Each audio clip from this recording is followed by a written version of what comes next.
नमस्कार दोस्तों, आप देख रहे हैं अलोन 05 में आपका स्वागत है।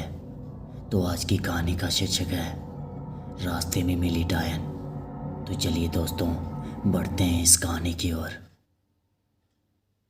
माध्यपुर नाम का एक छोटा सा गांव, और उस गांव में अजय और पार्वती नाम के पति पत्नी रहते थे। और अजय सरकारी नौकरी करता था। लेकिन एक दिन की बात है, जब गर्मियों का समय था तो अजय ऑफिस का काम ख़त्म करके रोज़ की तरह ऑफिस से घर की ओर जा रहा था कि तभी रास्ते में पड़ने वाले बाज़ार से उसने सोचा कि घर जाते जाते कुछ सब्जियां ले लेते हैं। तो उसे वहाँ खूब ताज़ी सब्जियां और मछलियां दिखी, तो उसने वह सब्जियां और मछलियां खरीद ली। और इसके अलावा उसे कुछ और भी सामान लेना था। लेकिन सामान लेते लेते उसे समय का कुछ पता नहीं चला और काफ़ी अंधेरा हो चुका था और उसका घर भी काफ़ी दूर था। तो उसने सोचा कि सीधे सीधे रास्ते से जाऊंगा तो काफ़ी समय लग जाएगा और ऊपर से रात भी बहुत हो गई है। तो इसलिए आज जंगल वाले रास्ते से जाता हूँ और मैं जल्द ही पहुँच जाऊँगा। कि तभी वह जंगल की ओर अपनी गाड़ी घुमा ली। लेकिन काफ़ी अंधेरा हो चुका था और अजय तेज़ गति से गाड़ी चला रहा था। और थोड़ी ही देर बाद उसकी गाड़ी के सामने एक औरत आ गई। तभी अजय ने झटके से ब्रेक मारी और गाड़ी को रोका। और अजय उस औरत को देख रहा था और वह औरत बड़ी सी घूंघट डाले हुए खड़ी हुई थी और साथ ही जोर जोर से रोई जा रही थी। अजय ने उससे पूछा कि कौन हो तुम और तुम्हारा घर कहाँ है और इतनी रात को तुम इस घने जंगल में क्या कर रही हो। लेकिन वह औरत अजय के सवाल का कोई भी जवाब नहीं दे रही थी और बस वो रोए ही जा रही थी। और उसके रोने की आवाज़ से ऐसा लग रहा था कि जैसे पूरा जंगल गूंज रहा है। कि तभी अजय ने सोचा कि शायद यह किसी मजदूर की पत्नी होगी जो रास्ता भटक गई है और वह रास्ता बहुत ही सुनसान था। तो इसलिए उसने सोचा कि इस औरत की मदद की जाए। फिर अजय ने उस औरत से कहा कि सुनिए, अब मेरे साथ चलिए और सुबह होते ही मैं तुम्हारे घर छोड़ दूंगा। और तभी वह औरत अजय के साथ चलने के लिए तैयार हो गई और गाड़ी के पीछे वाली सीट पर बैठ गई। लेकिन रीति रिवाजों के कारण उसने अपने सिर पर घूंघट रखा, जिसकी वजह से उसका पूरा चेहरा छिपा हुआ था। लेकिन काफ़ी रात हो गई थी तो घर पर अजय की पत्नी उसका इंतज़ार कर रही थी।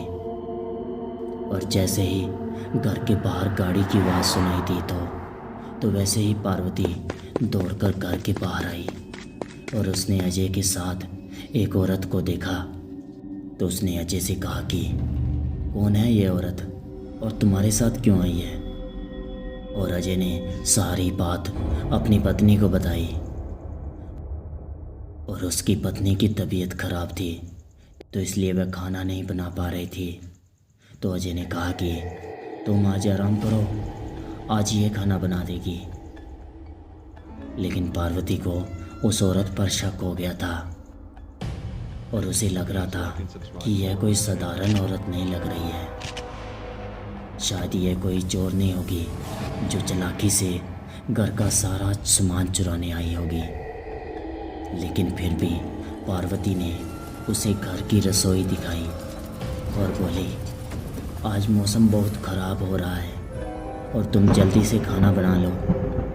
इतना बोलकर पार्वती अपने कमरे में सोने चली गई और वह औरत बिना कुछ बोले रसोई में चली गई। लेकिन कुछ ही देर के बाद रसोई में बहुत ही अजीब अजीब से आवाज़ें आने लगी और पार्वती ने उस आवाज़ को सुनकर सोचने लगी कि ये कैसी आवाज़ आ रही है। लेकिन फिर उसने सोचा कि शायद मौसम ख़राब होने की वजह से ऐसी आवाज़ आ रही होगी। लेकिन उस औरत को लेकर अभी भी उसका मन शांत नहीं था। लेकिन जब पार्वती 20 मिनट के बाद दोबारा रसोई में गई तो उसने देखा कि वो औरत चुपचाप बैठी थी और पार्वती उसे देखकर बहुत गुस्सा हुई और उसने उस औरत पर चिल्लाकर कहा कि अभी तक तुमने खाना बनाना शुरू भी नहीं किया, जल्दी से खाना बनाओ, सबको भूख लगी है। लेकिन उस औरत ने कुछ भी जवाब नहीं दिया और चुपचाप अपना चेहरा ढकी हुई बैठी थी। लेकिन पार्वती ने कितनी बार उसका चेहरा देखने के लिए कोशिश की, लेकिन वह देख नहीं पाई। और फिर पार्वती ने उससे कहा कि चलो जल्दी से खाना बना लो और अगर किसी चीज़ की ज़रूरत पड़े तो मुझे बोल देना। लेकिन वह अभी भी कुछ भी नहीं बोली और पार्वती को ऐसा लगा कि शायद ये अनजान लोगों से डर रही होगी, तो इसलिए वह बोल नहीं रही और पार्वती रसोई से चली गई। लेकिन उसके 10 मिनट के बाद वह फिर जब वापस रसोई में आई तो रसोई का जो हाल था उसे देखकर पार्वती डर गई और उसके पैर वहीं के वहीं जम गए और पार्वती के गले से आवाज़ तक नहीं निकल रही थी, क्योंकि उसने देखा कि वह औरत रसोई के बीचों बीच बैठकर अपने दोनों पैर फैलाए बच्ची मछलियों को इस तरह से खा रही है जैसे कोई डायन खाती हो।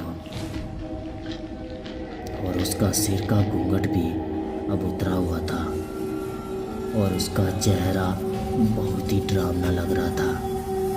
बाल बड़े बड़े सफ़ेद थे और नाखून बहुत ही काले पड़े हुए थे और वह मछलियों को खाने में बहुत ही व्यस्त थी, जिससे उसने पार्वती को देख नहीं पाई और पार्वती उसे देखकर चिल्लाई नहीं, क्योंकि उसने सोचा कि अगर मैं चिल्लाई तो यह अपना बहुत ही भयानक रूप बना लेगी।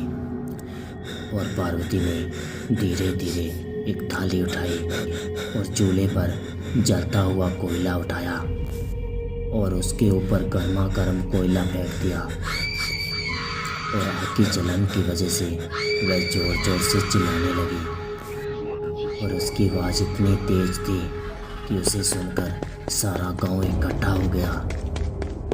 लेकिन पार्वती ने उसे आग दिखाकर अपने घर से बाहर भगा दिया और वह आग के डर के मारे सीधा जंगल की ओर भाग गई और वापस कभी भी उस गांव में नहीं आई। तो दोस्तों, आज के लिए बस इतना ही। अगर आपको यह कहानी पसंद आई तो हमारे चैनल को सब्सक्राइब कर लें और बेल आइकन को भी दबा दें, जिससे कि हमारी नई वीडियो की नोटिफिकेशन आप तक पहुंचती रहे। तो चलिए दोस्तों, मिलते हैं आगे ऐसी ही रोमांचक भरी कहानी में। तब तक के लिए goodbye and take care.